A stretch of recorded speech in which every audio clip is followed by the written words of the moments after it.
Good evening, everybody. We're going to start in a few minutes.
All right, guys, it's 9 o'clock. We're going to go one more minute, and then we'll get this thing rolling.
All right, everybody. It's 9:01. We're going to get started. Good evening and welcome to the second NILOA 2019 Director's Call. My name is PJ Colello. I'm your host.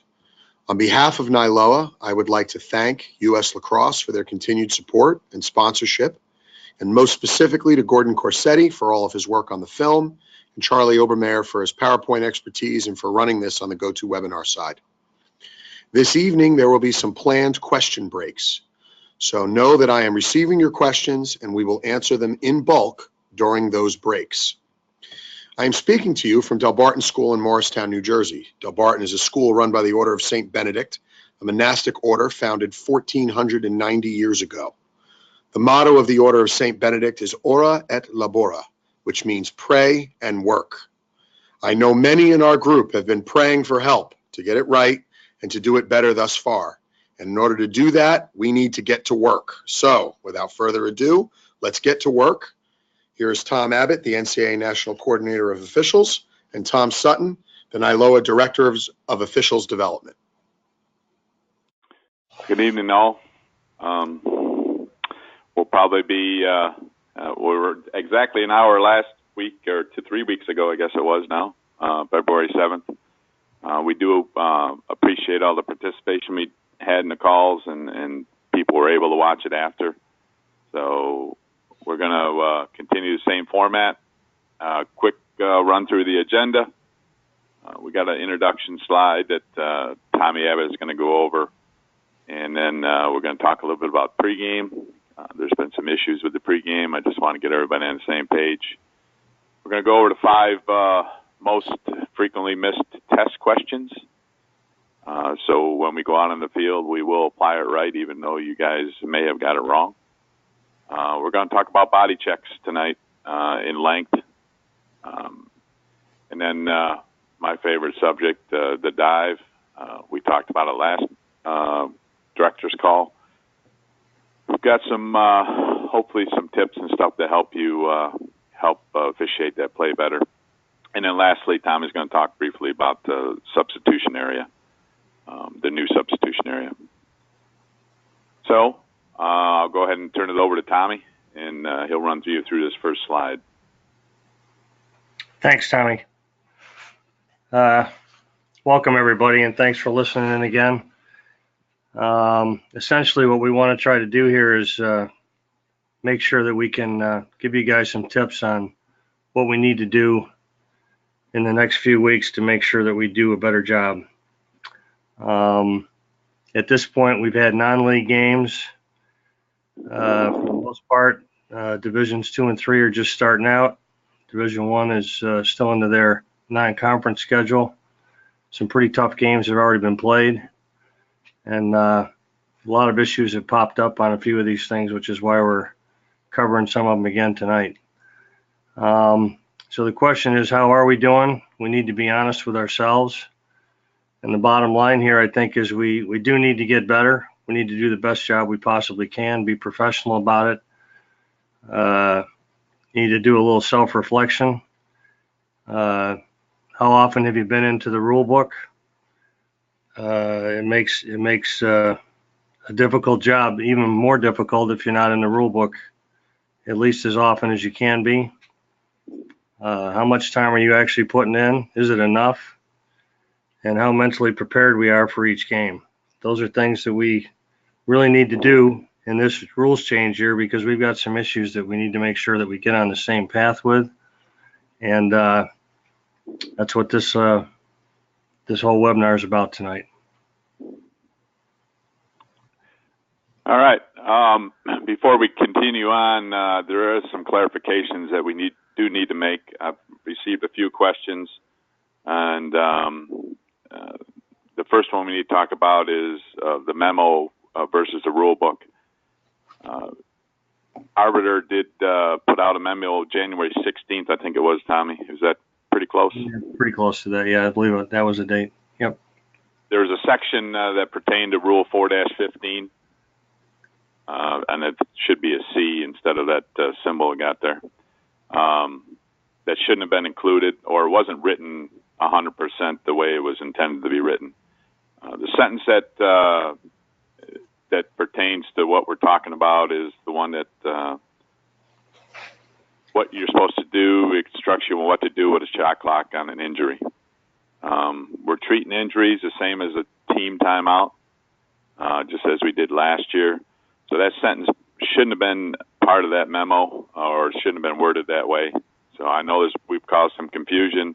I've actually seen that reset done two different ways, one by the memo, one by the rule book. But right now we're going by the rule book for that last section about injuries and the shot clock. Is that correct, Tommy? Yeah, that's correct. Yeah, if it's a defensive injury, then it gets reset. Offensive injury stays where it is. The sentence was supposed to be for stoppages of play where equipment may have come off and player safety was involved. So the injury portion of it was inaccurate. We will have another memo coming out from the NCAA at some point in the next week or so with a couple other minor corrections in it. Yep. And I've been asked the question a couple times, why are we resetting on the defense injury?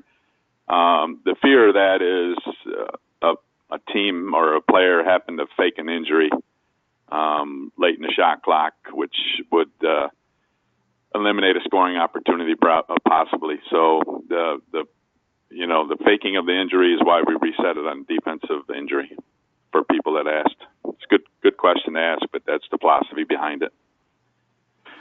Game reports. It kind of reared its ugly head this weekend. We've gone over this before.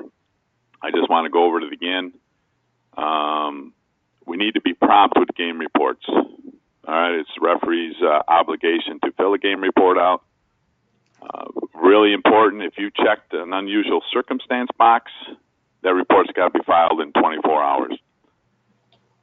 I understand people are traveling, but the majority of the time we can probably get that report in 24 hours. So if you check that box, make sure you get it in. That signifies, it sends a signal to Tommy Abbott. Kevin O'Leary is our executive director, that there's something that needs to be addressed within that game report. Could be a multitude of things, but some of the things we need that box checked for is unsportsmanlike conduct fouls, and they got to be listed in that game report as it's laid out. They'll give you a time, the player, an explanation of what happened. So those need to be spelled out in the game report. Ejections for sure. Any foul that contains targeting, that's a new one. So if you're going to lock somebody in for targeting, we need that box checked. And anything else you deem important for others to know immediately, such as our safety. There's a concern for our safety, whether a crowd issue or where our locker room is located, we got to walk through something and there wasn't a security person there or whatever. So anything like that, make sure that box gets checked and that game report gets scrutinized right away.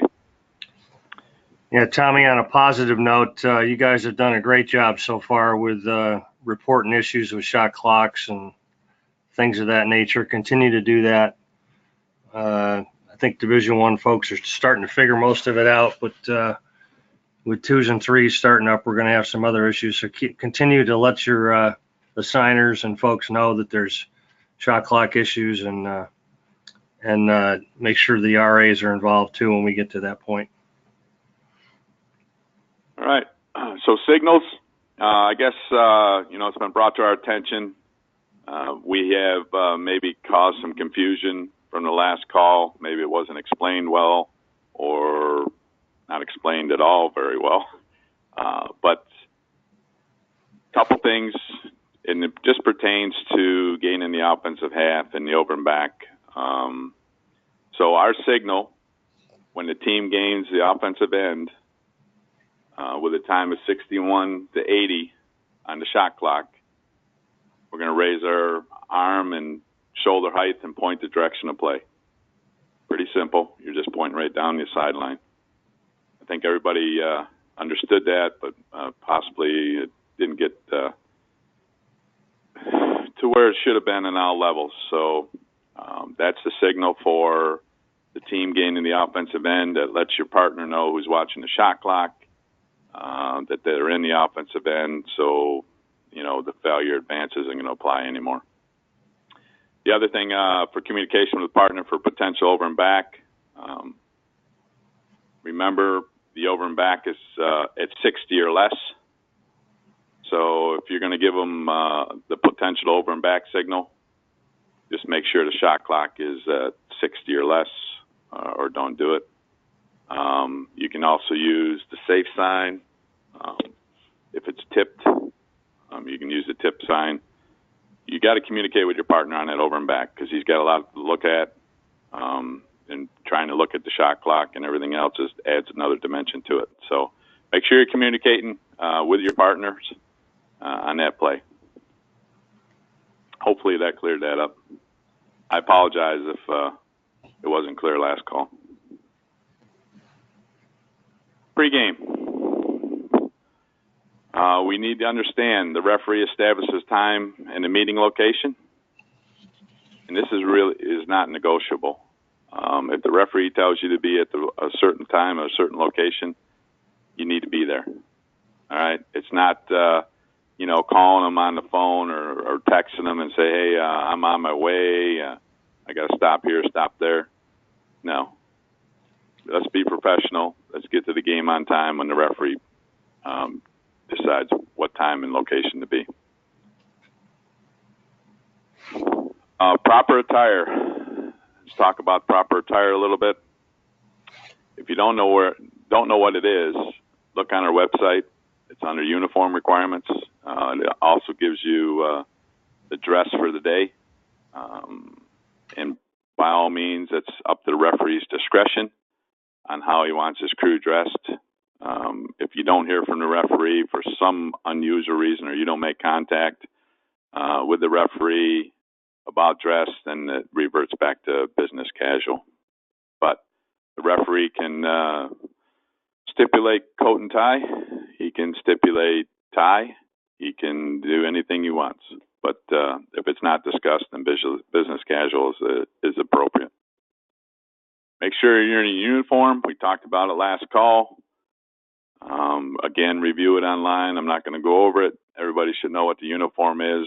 And that's enough said about that. One thing about the pregame is we need participation. I shouldn't say we all need to participate in the pregame. It's just not the referee's pregame. I know some referees reach out to the crew, which is probably a good idea, and has the crew actually lead a discussion on a topic in the pregame, one of the crew members. So I think it's a good practice, but we all need to participate. Hard to have a pregame, hard to have a good pregame or anything without a rule book and all the material that we've been presenting, the clinic material, the test. Bring all that with you. It's good reference. It better prepares us. All right, we're going to jump into the test questions now. These are all under, around 85 percentile, which is fairly low on an open book test. If we're missing these type of questions on an open book test or a test that you can use any material, the film, the NCAA film, we shouldn't be getting these wrong. So we asked which situation might not reset the shot clock. And let me preface this a little bit. I think a lot of it is we see an answer that fits and we select it. I refer to that as not completely reading the rule.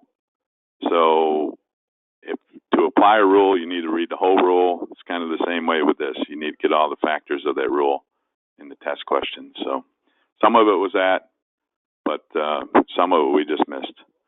So which situation might not reset the shot clock? The end of the period, stoppage to administer time-serving foul. I think everybody should realize that ruling, even though it may not be spelled out 100% that way in the rule book, that ruling is an approved ruling, Tommy, that we talked about last year in the PowerPoint at the clinic, I believe. Right. Okay, so it is an approved ruling. Any stoppage to administer any time-serving foul is a reset of shot clock. A possession change, I hope everybody knows a possession change resets the clock. And then all the above. Pretty simple. The end of the period may not. That's why we run the shot clock after, the minute or after the minute 20 down to the end of the period. We may need that if we're man up, man down, and coming back to play with possession. So that's why we run the shot clock like we do. During a stick check, this is one that's been missed quite often. During a stick check, the official places the ball in the cross, and it is rotated 90 degrees. The ball, due to the stringing, does not come out. We have two stick penalties, right? We have a deep pocket penalty, and we have an illegal stick, which encompasses many more things in the deep pocket. The stringing, keeping the ball in, is a 3-minute non-releasable penalty. It's not to be called a deep pocket. A deep pocket is a deep pocket. When you put the ball in it, you can see daylight through the rail, underneath the rail. That's a deep pocket. If a stringing is keeping that ball in the throat, that's an illegal stick, and there's 3 minutes sticks out of the game. All right. Okay, flag down, slow whistle. B1 slashes A1. And A's defensive end, A1 passes the ball back to the goalie, who is outside the crease and misses the pass. The ball rolls into the goal. Which of the following is true? This rule was very clearly stated 2 to 3 years ago in the rule book now. The team cannot score on themselves in this situation, was the ruling. So it's no goal. Administer the penalty and award the ball to team A at midfield. for the restart. Team A has possession in their offensive half with more than 60 seconds on the shot clock. The ball crosses over midfield after last being touched by Team B and then recovered by Team A in their defensive end. What would be the correct ruling? All right, so we got 61 to 80 on the shot clock. We ran over these two exceptions, the last director's call. I think it's probably a little more clear now on what we do with these situations.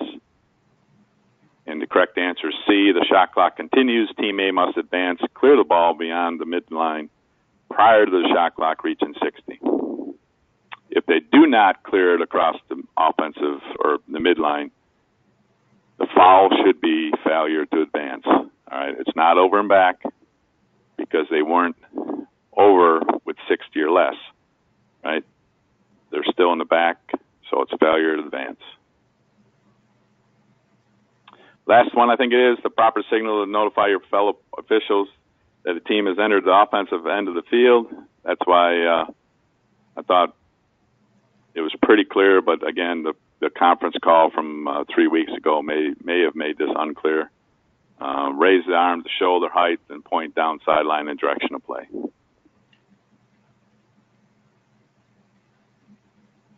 All right, we're going to go into talking about body contact. I'm going to let Tommy talk a little bit about this, and then we'll show you some clips and give you some tips to help out. Hey guys, we've got a couple of clips here that are good ones, some of them that aren't so good, and some of them that aren't really kind of bad. Bottom line is it's still a contact sport. That's what the NCAA committee showed in our video that started the season out. Body checking is part of our game. It's allowed when it's legal. And just because it's hard, it doesn't necessarily constitute an illegal check. If it's from the front and it's below the head and neck and above the waist, we're still in good shape. If it's major league excessive, we can call unnecessary roughness, but legal checks are part of the game. One of the things we need to consider, obviously, is player safety.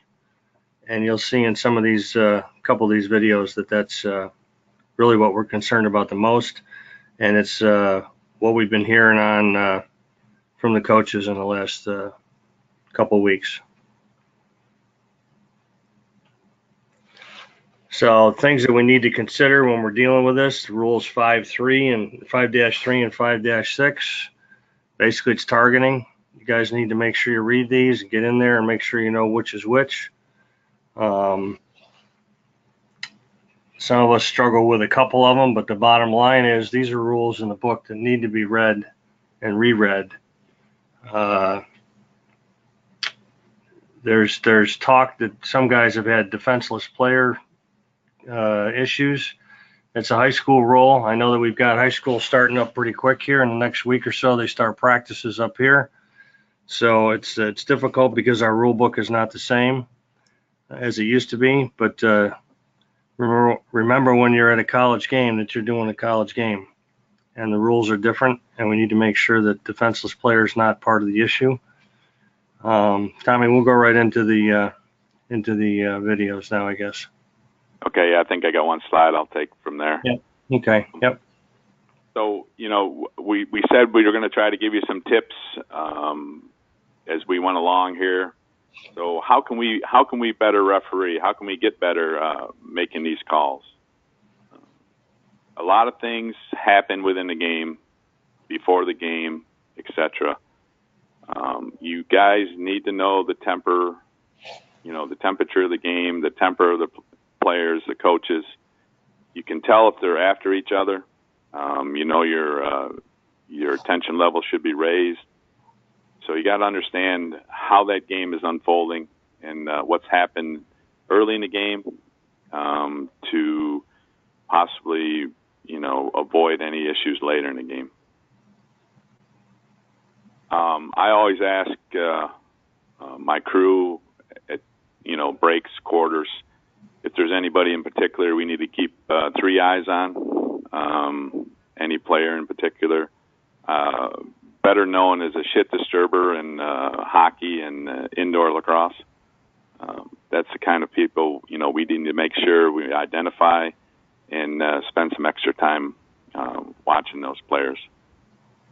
One of the suggestions that came up, in these situations in the dive play, a lot of contact around the crease, a lot of contact with the goalie, which we didn't have too much before.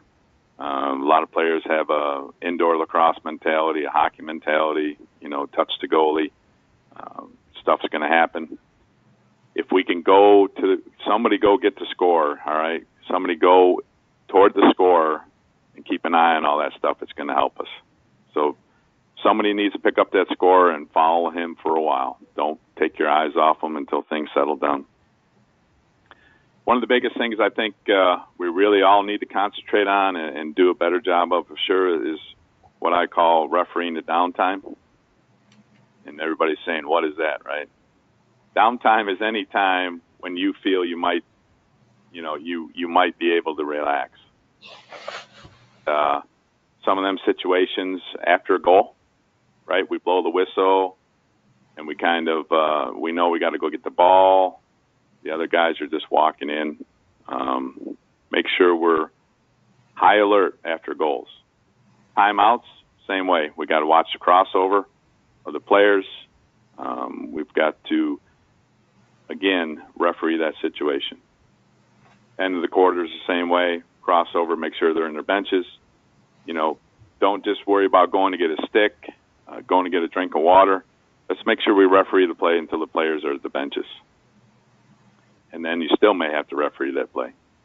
Flag downs. We're going to see a couple, we'll see at least one incident that we had a flag down, and I think there's a tendency for all of us to relax because we know there's a whistle's going to come. And we still got a referee. There can be multiple fouls after that first flag down. During the assessment of penalties, one official should be relaying that penalty. The other two needs to watch the field. So keep an eye on that. And prior to the game, you got to be out there, the buffer zone. I did a game this week, a Division II game, and they looked at me like I was crazy because I made them observe the buffer zone. I think the buffer zone is a great thing. It's been put in there for our help, and we need to make sure the teams are observing it. All right, there's some teams that run the cones out there. It's perfect, but it has stopped some of that bantering across the midfield line during warm-ups, which is good. And another item, during stick checks, again, we got two officials watching the benches, and the referee does a stick check facing out. Just make sure we're still paying attention during all that. We don't have any downtime is the point here.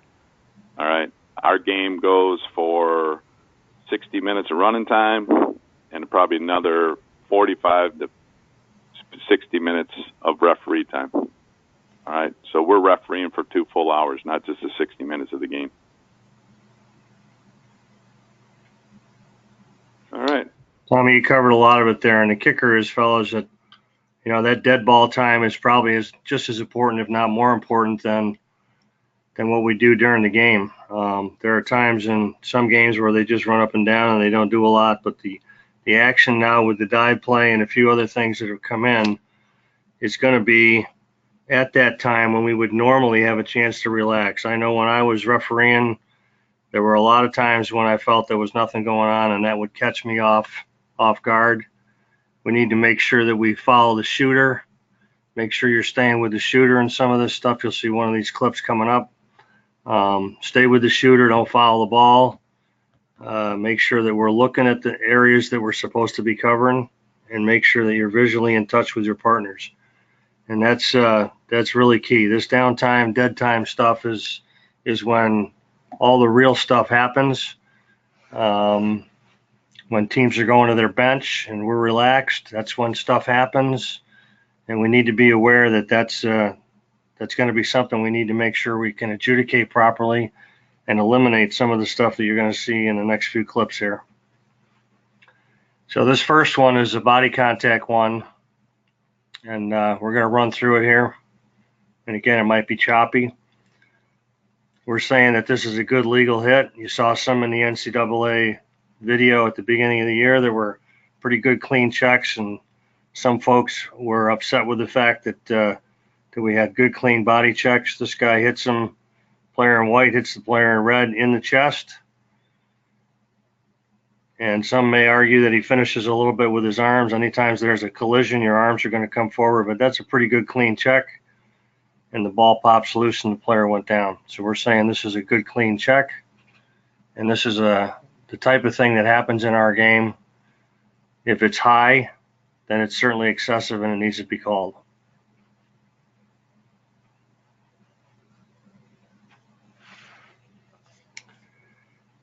This video clip, player coming down the field on a fast break. He gets a little shove from behind. And as a result, goes into a player who hits him from the front.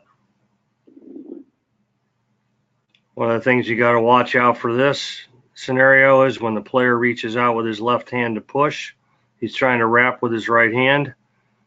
That's something that they do a lot of. And the contact from the front appears to be legal if two hands are on the stick. Player gets shoved a little bit forward. The player who makes contact with him from the front, it's a legal check. He may take his hand off the stick just prior to contact to brace for it. But what was called on this play was a push. So this body check, we're saying it's legal from the front, even though it might be slightly, that hand might be off the stick. Hard to see from the position we're in. Single would have a tough time seeing it from his location, and Lead certainly can't see it with it happening on the other side of the field. So again, we need to be in the right position, do the best job we can to get there, but this appears to be a good physical legal body check.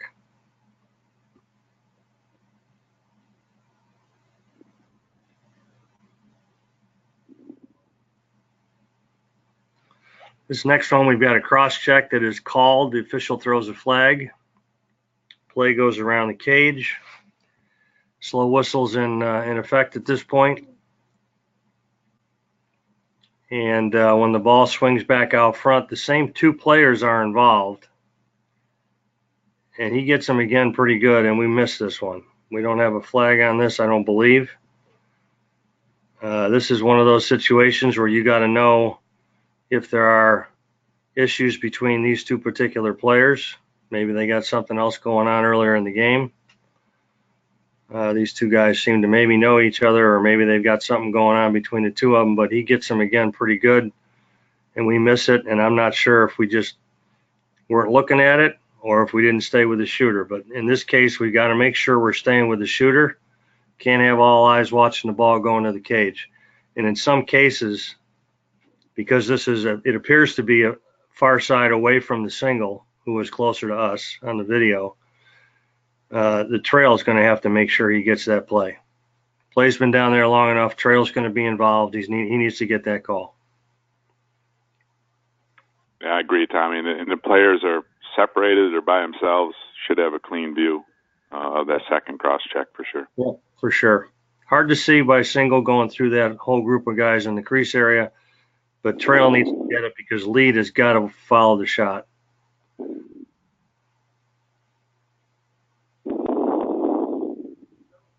This one was Carolina Hopkins, and you'll see here that it's an ugly field and an ugly check. Our guys had double flags on this play.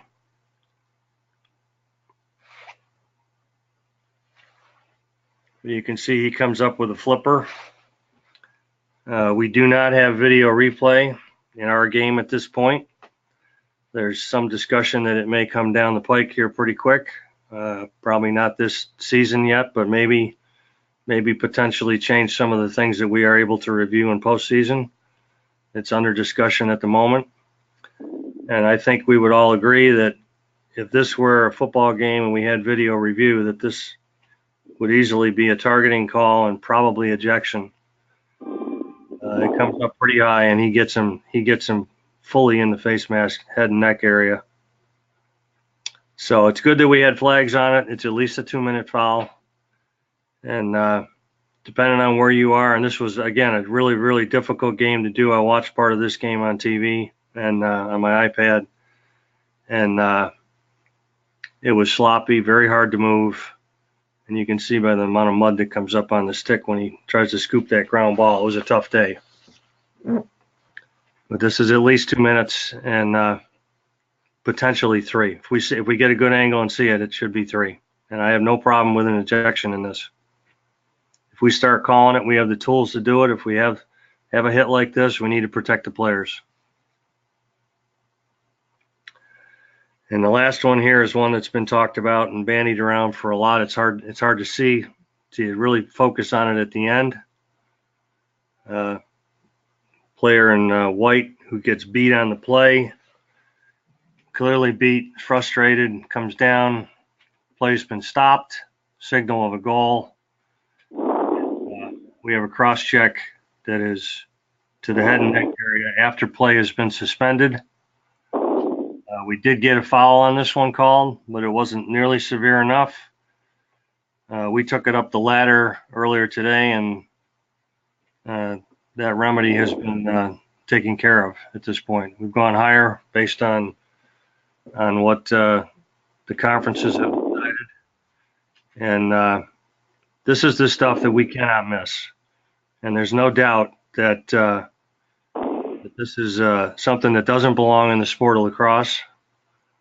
And if we start missing this, we really we've lost the whole deal here. We need to make sure that we're protecting players, and this kind of stuff has no place in our game. You have my word that you can eject a player based on this if you see it, and we'll back you up 100%.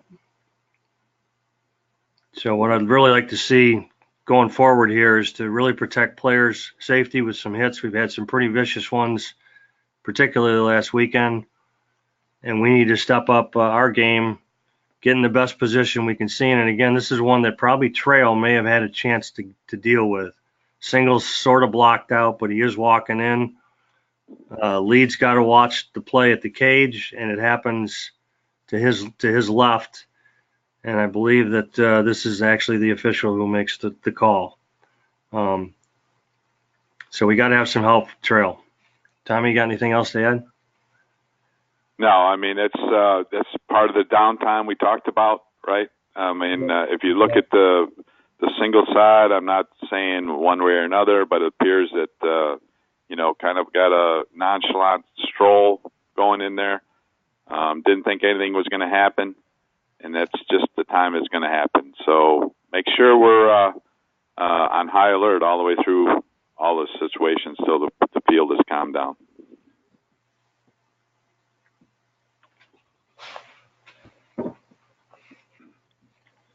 All right. A couple of things that have come up. The first is I got to rewind a little bit and go to this whole pointing business.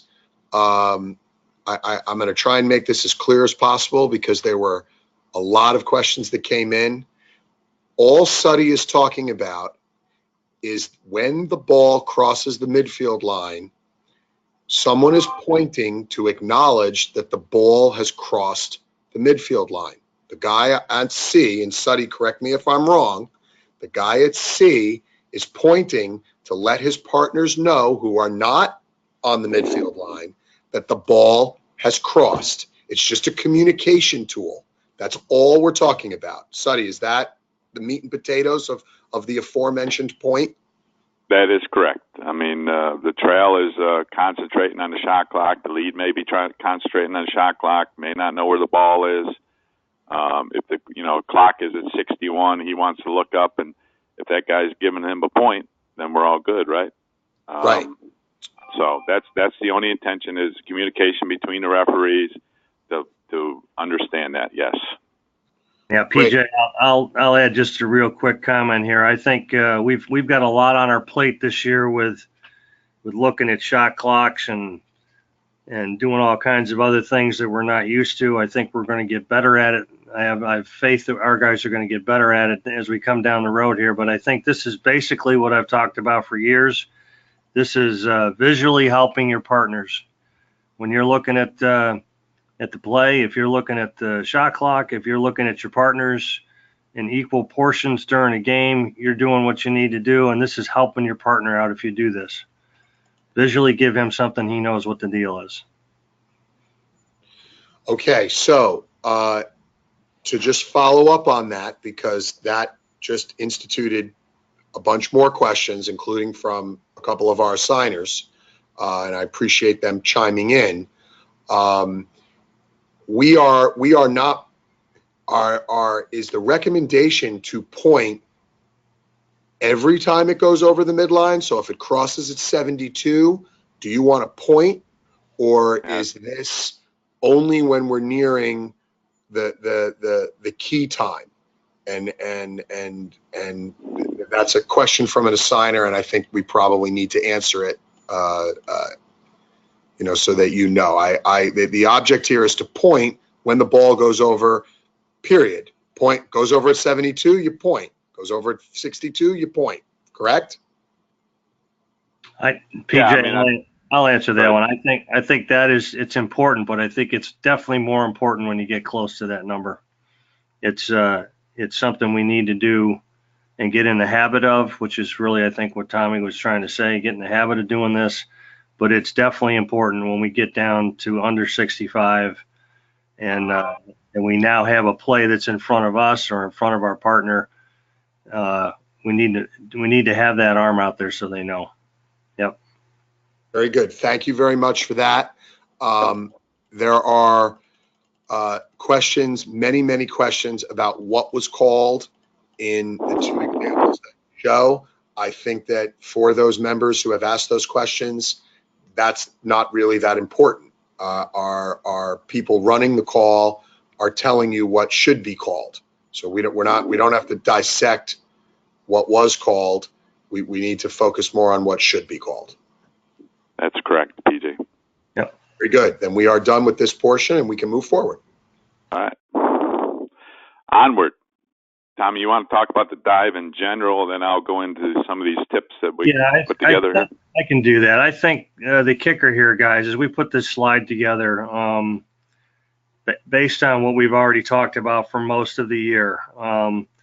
You need to basically the first thing you need to do, there's 3 points that you need to look at when you're looking at the dive. This is obviously a difficult play for us. It's much more difficult than we anticipated, much more difficult than the NCAA group anticipated, and players are attempting all sorts of things. So the first and foremost thing we need to know is what direction is this player going in? Player with the ball, what direction is he going in? Is he away or not away?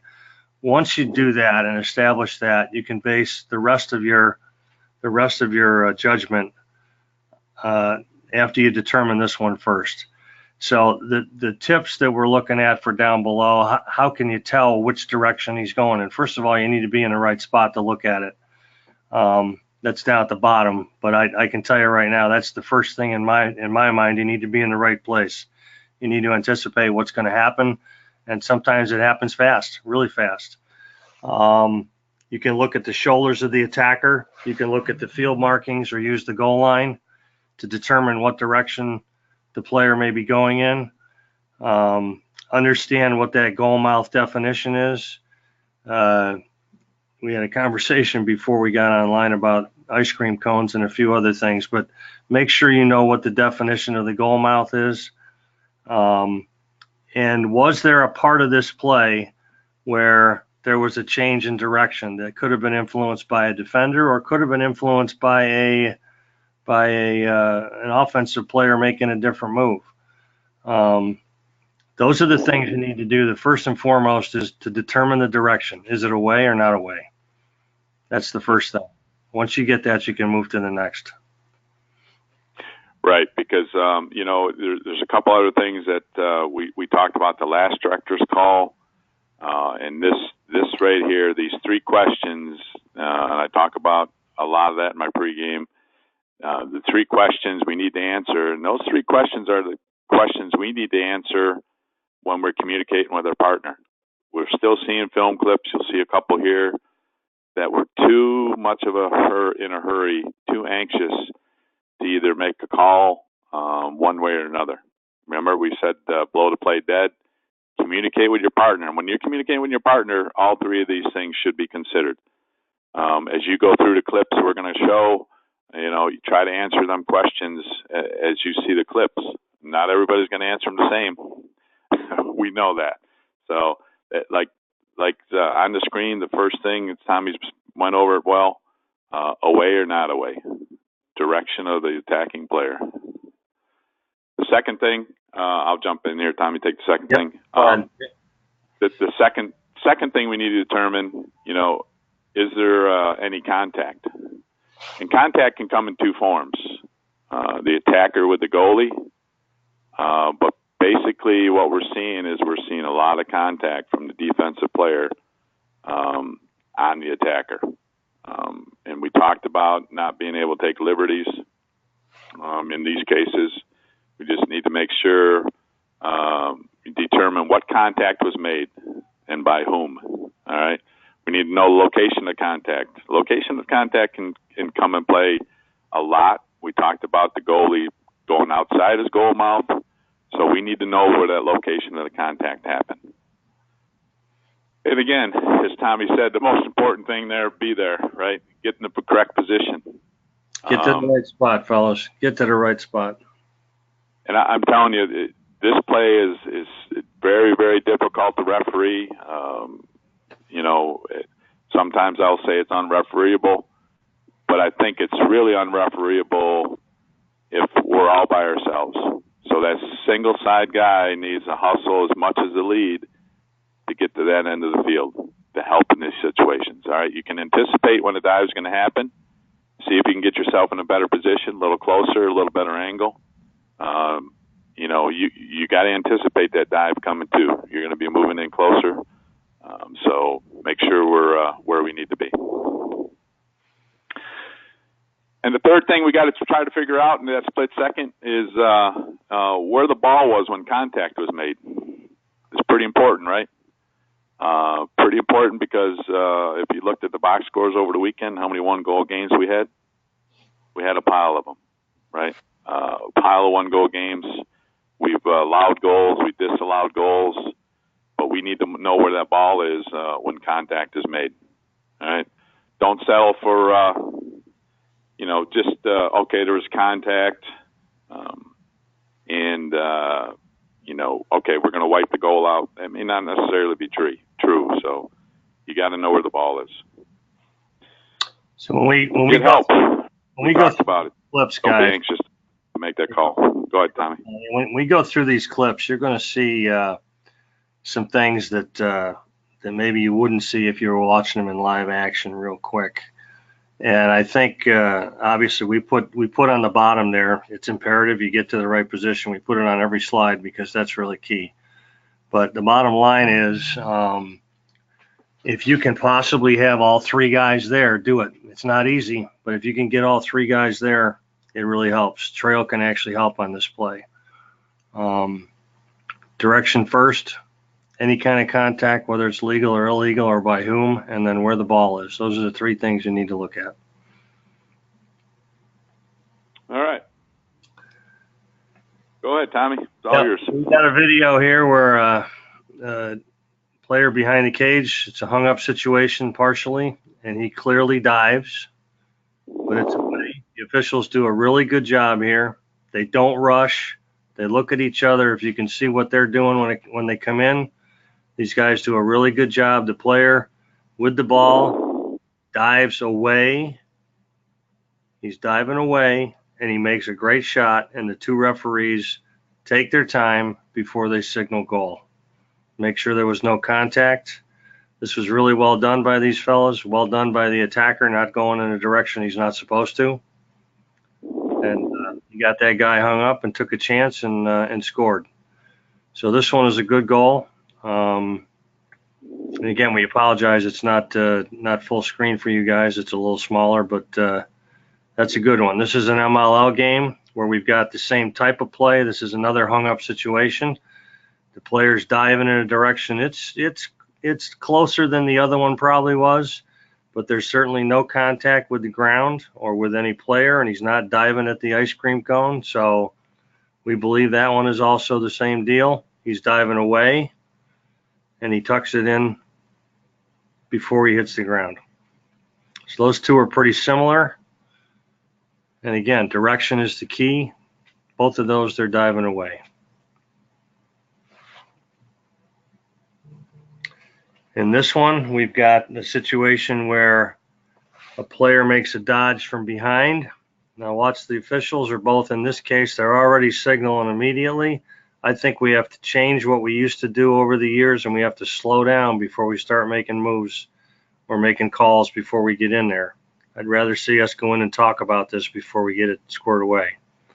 And what happens here is the player in white, and I don't think we can stop this, but the player in white, his last move when he makes that inside roll, I think if there's no contact, and we've looked at this for a while, if there's no contact, he might not even go in the crease.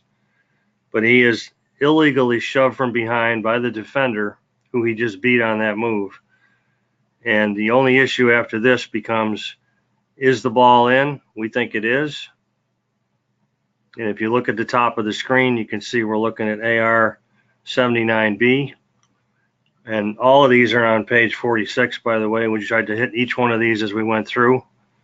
And this is an inside roll, illegal contact from behind, and the ball appears to be in before anything happens with contact with the crease. So in this case, we got a good goal. Go ahead, Tommy. Oh, very good. Just to go over 79B, again, the three questions you try to run in your mind. Was the attack player going away? We think he was going away on this one, and he was illegally checked by the defenseman. And like Tommy said, the ball's in the net long before he hits the crease or any part of it. So maybe he stepped in with his toe. I don't know, but didn't look like it to us.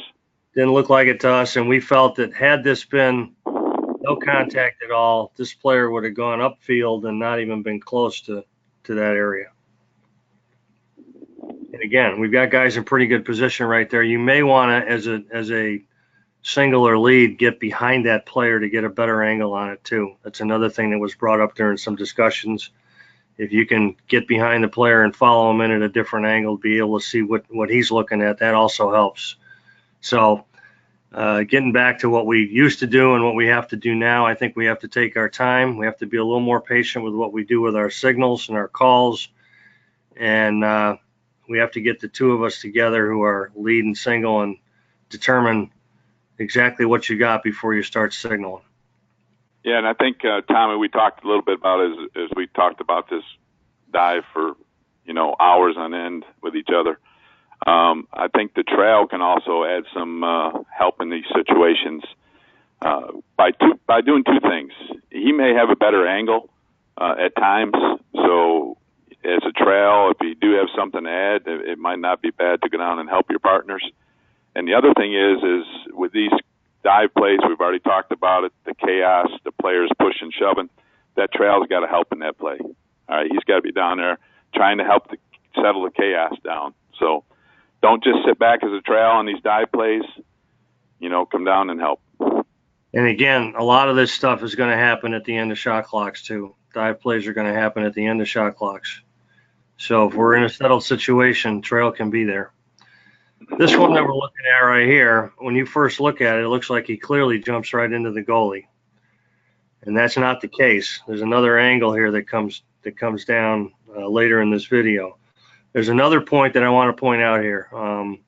Willie comes over, tries to start to signal the table area. We've got one coach standing on the other side of midfield line. We got another coach coming in right here. What I would prefer us to do, and I've said this before, Willie gets him back now. I want him back earlier, okay? They need to be back before you start making your call. Own that space. This is the angle we're talking about. This player comes in. He's clearly going in an angle that's out in front, away from, and he gets hammered by the player in white who knocks him into the goaltender. So this is another play where we have direction we believe is okay. Initially, it's okay. And he gets illegally checked from the rear by the player in white, which causes him to go into the goaltender. They correctly call this a goal. lucky sometimes. Sometimes. And again, this is tough. Tommy and I joke about this a lot, but this is a hard play, and we understand it, and we know the committee understands it. We know the coaches understand it. It's the number one topic all year long has been the dive play. But the thing that we can learn from this is A, direction, B, illegal check, and C, when we get to that table area, we're going to own that space before we make any signals to the table. This is the best view of it. He gets hit from behind pretty good. So now we'll move to the next one. And in this case, we've got a player, same player actually, who's a big, tough, strong, powerful kid. And there's a lot of those guys out there playing this game these days. And he's making a strong move to the cage. There is contact. It's established by the defender early, before the move is even made. And the player continues on a path that is not away. He's definitely not away. Contact with the defender was early in this, outside before the player even decided to go to the cage. That's definitely not away. And we've got an issue where now we got to decide whether or not it's a 2-minute foul or a 1-minute foul. In this case, he's at the feet of the goaltender who's trying to make the save. This is a safety issue, and this needs to be, in my opinion, a 2-minute foul. And I know that during the game, I think we called it less than that. And I know it's hard, but now we're going through this and we're looking at it again. And we need to make sure that this is a 2-minute foul. Contact with the goaltender and potential injury. This is the stuff that we want to try to eliminate. Yep. So during this dive play, it goes along with AR80A. The player not away. So if the player's not away, it's never a goal, correct? Correct. You need to understand that if it's not away, it's never a goal. It can't be a goal, and there's definitely going to be a penalty.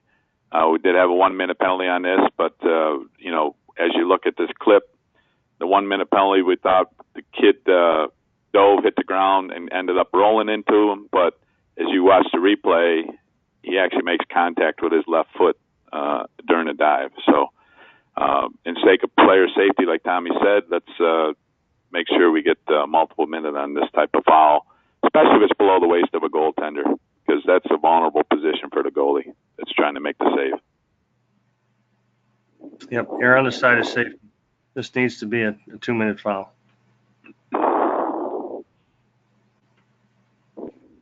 Now this, believe this is our last clip here for dive plays. This is an offensive player making a roll coming in. He does have a little bit of contact from the player in the dark uniform, but we believe that that this play is clearly an angle that is not away. As he's coming in, the last step goes towards the cage, and he is definitely landing in a direction that is not away. In addition, we believe that this one, the ball is not in before contact occurs. So again, this is a real difficult call. It's a hard play. We understand that, but this is an educational deal. We want to make sure that everybody understands that direction is really the key to the whole thing. We can see this clip one more time. There's one step here where he changes. He looks like he's going away and then steps inside again.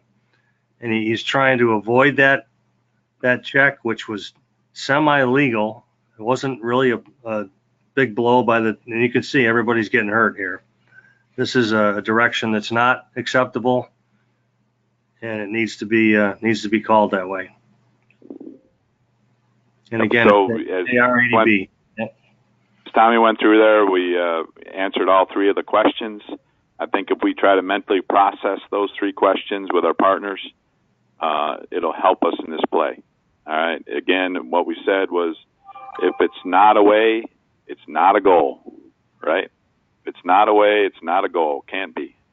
And if you establish that it's not away, you don't have to worry about where the ball is because it doesn't matter. But if it is away, then you need to continue your progress all the way down to question 3.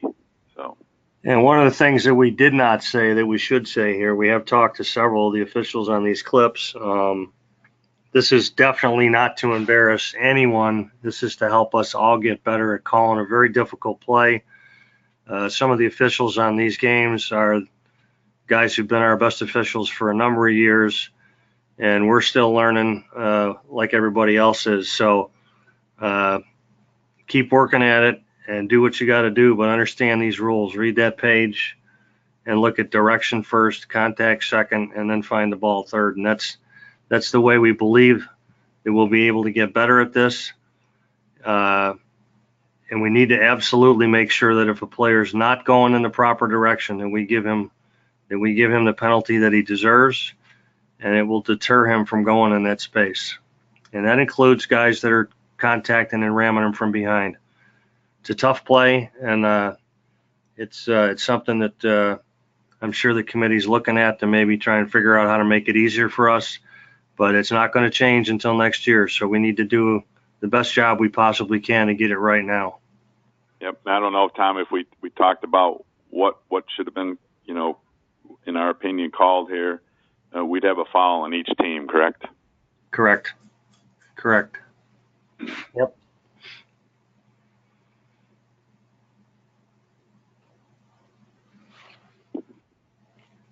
Okay, right. So guys, could you please take a few minutes to talk about your parameters for 1 minute, 2 minute, releasable, non-releasable as it relates to the goalie, as it relates to contact with the goalie? Yeah, I can take a stab, Tom. You can. I could do that. Right. I think it's pretty simple. The bottom line here is if you've got illegal contact from a defender and the offensive guy is going in the proper direction, then he can't be called for a foul. It's the goaltender's job to do whatever he has to do. And if a defender's illegally checking somebody and the offensive guy is going in the proper direction, he really can't be called for a foul. We talked about it in the last director's call, unless there's something really crazy where a guy lowers his head as he's bulldodging his way in there and hammers a guy with helmet contact. That's a different deal. But literally, we're looking at a situation where an offensive player, if he's going in the proper direction, cannot be called for a foul, an unsportsmanlike conduct foul. Now we're talking about what you're asking about, PJ, is what happens if there's a player who goes not away, an offensive player who goes not away, and he dives in that space and there is no contact at all. So we're talking generally a player who maybe he's on a fast break. The goaltender doesn't even have to be in the cage, by the way.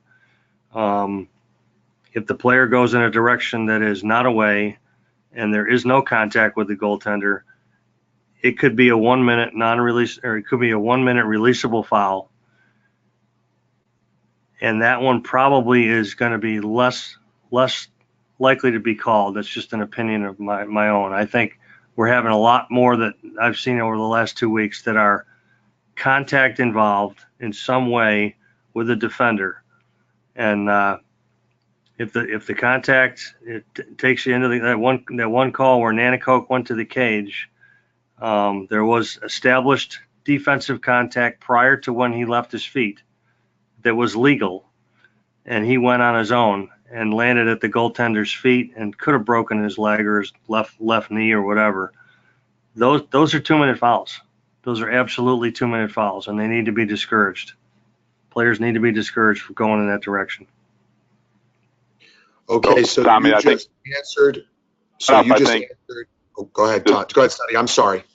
Okay. To sum it up, I really think, Tommy, it's like any other judgment foul we call. 1 minute non-releasable foul is for minor contact. 2 minutes is medium contact, and 3 is severe. I mean, it's no different than a different level of slash, different level of body check, different level of targeting. You're going to have to, it's a judgment call. Put in your head, minor, medium, and severe, and escalate it that way. Yeah. And again, I can tell you right now that if you make these calls, in most cases, you're going to have us backing you up. I'd rather see more calls of players who are diving in an improper direction. I think we're being a little too lenient on them. I'm not afraid to have us throw flags. We need to discourage guys from going in the wrong direction. And we need to discourage defensive players who take liberties. Okay, so you just answered a question that was asked many times in your about number 11, that you have the approved ruling on that play is that number 11's contact with number 1 from Albany was on the side and was legal. And that's the approved ruling on that play. I want to make that very clear to the multitudes that have asked that question. That's I correct. think what Tommy said, and he said it appropriately, that contact was steady and established well before any of the dive happened. And, it was on the arm. You can see the player rotate. He didn't fall face first. He rotated the other way. So the contact had to be from the side. Okay, and the next question that's been asked several times is in the clip of the Syracuse Army game. The goalie comes out and meets the player, but that, if I am to understand this correctly, that has no bearing in the direction of the dive. So even though the goalie comes out to meet the player, the fact that the dive was towards the goal mouth does not mean that the goalie is all of a sudden putting his life at risk. And you dive towards the goal mouth. It doesn't matter that the goalie comes out to meet you. This is not the same as in our last call in the Furman Duke game where he was not diving towards the goal mouth and the goalie came out. So the goalie getting thumped there, that player's diving towards the goal mouth, the goalie coming out does not mean that the attack player is not getting a penalty. Yeah, PJ, the goalie clearly is trying to make the save. He's playing his position within the space that is his position, and he is allowed to do that. That is correct. And we are going to err on the side of that goalie if that guy is diving not away. Correct. Perfect. I appreciate that. And there is one last question, and it goes back to Suddy's original comment, which is there have been 5 or 6 questions about when to throw the flag. And the answer is when you decide. There's no rush here to make decisions. So there's been several questions, Suddy, about should we throw the flag before we get together, after we get together? That's not the correct thought process here. The correct thought process is make a decision. Then the result of that decision will result in a potential flag or not flag. Right. I mean, you can definitely throw the flag either way. If you know there's a push, you can throw the flag. But the biggest thing is it's going to take a while to process these 3 questions, but go ahead and process them. The game's not going to start. The game's not going to go anywhere, but we need to get these goals right because of the closeness of the events over the past weekend and the ones to come. Really deem it necessary for us to get it right. Take your time. Who cares? You can throw the flag late. You can throw it early, just as long as you get to play and go through the questions, the step process, and hopefully get it right. We're not going to get them all right. There's no way. But hopefully we can improve and get the majority of them right.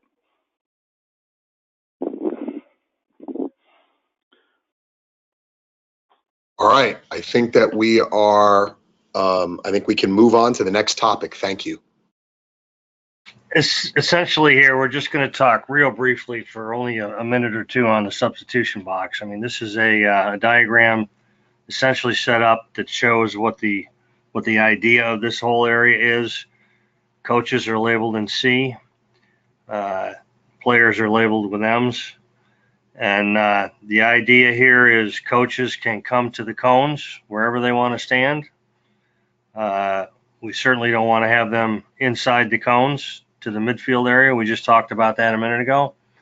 We want to make sure that players are not loaded into that substitution box or imminent substitution box area. prior to when they should be there. And again, we're looking at any player, imminent sub is any player coming off the field that is within 10 yards or so of the sideline and substitution area.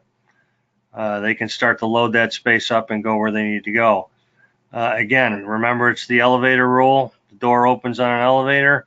The player coming out of the elevator or off the field, player coming off the field has the right of way. Seen a couple instances over the last week or two where players are jumping from the field over the top of the cone and into that substitution box. That's not unlike it's been for a bunch of years. I think it's probably less prevalent over the last few years because the substitution box was so big. Now that it's back where it is, you're going to see players run to that cone. That's where they're going to go, and they're going to try and muscle each other out before they get off. But the players in that substitution box need to let the players off the field. Let's talk a little bit about the officials' location on these. As a trail official, you're going to come up and be near the cone. If you have a situation with a coach where there's been a tough play and he may have some items he might want to talk to you about, then come to the cone and talk to him. If you don't have to come to the cone, then don't come to the cone. Stay on the field. You can observe that. You don't have to stand there. You can move down the field and get into the offensive end if they're going. If substitutions happen behind you, you can open up and still watch them. But it gives you a chance to talk to the substitution coach who can be your best friend. And you need to make sure that you know him, maybe even on a first name basis. That guy can help you out by doing the right thing, and usually they will help you because they don't want to have any penalties on their team or their players. So this is the time that I've been talking about for a while. I think it's important in game management that you can gain the trust of players and coaches while doing this. And I know there's a lot going on at the other end of the field. Maybe there's a fast break and we got to deal with a dive play. So there's no need to hang out there if you don't have to. Tommy, you got anything else on that one? Nope. There's a lot of field to referee, guys. And, like Tommy says, if you don't need to be there, don't be there. Go referee. Biggest thing. All right. That's about all I have for tonight. Tommy, you don't have anything else, correct? No, we've covered a lot, and I think the bottom line here, guys, is you just need to make sure that you get yourself into the rule book, that you know what you're dealing with, and you know what forwards and backwards. The dive play is tough, and we all know it. It's going to be something that's talked about all year long. I just think we need to cover that portion in your pregame as best you can. Make sure that you do what you have to do to be in the right spot and to be in good shape to get there. And know for a fact that we'll back you up when you throw flags on players that misbehave, because it's starting to get to the end of the deal where we're targeting the head and unsportsmanlike acts were part of what we had in the rule book and the points of emphasis at the beginning of the year. We need to make sure we button up on these ones, because it's not a good situation to see players injured with silly and late stuff that's high to the head. Yep. All right. Wrap it up. Just continue to work hard. Work harder if you have to. And we'll work through these as we go along through the season. We're not perfect. We never will be perfect, but we need to be damn close to perfect. So work hard and get there. Thanks, everybody. Thanks, guys. All right, everybody. Good night. Thank you so much.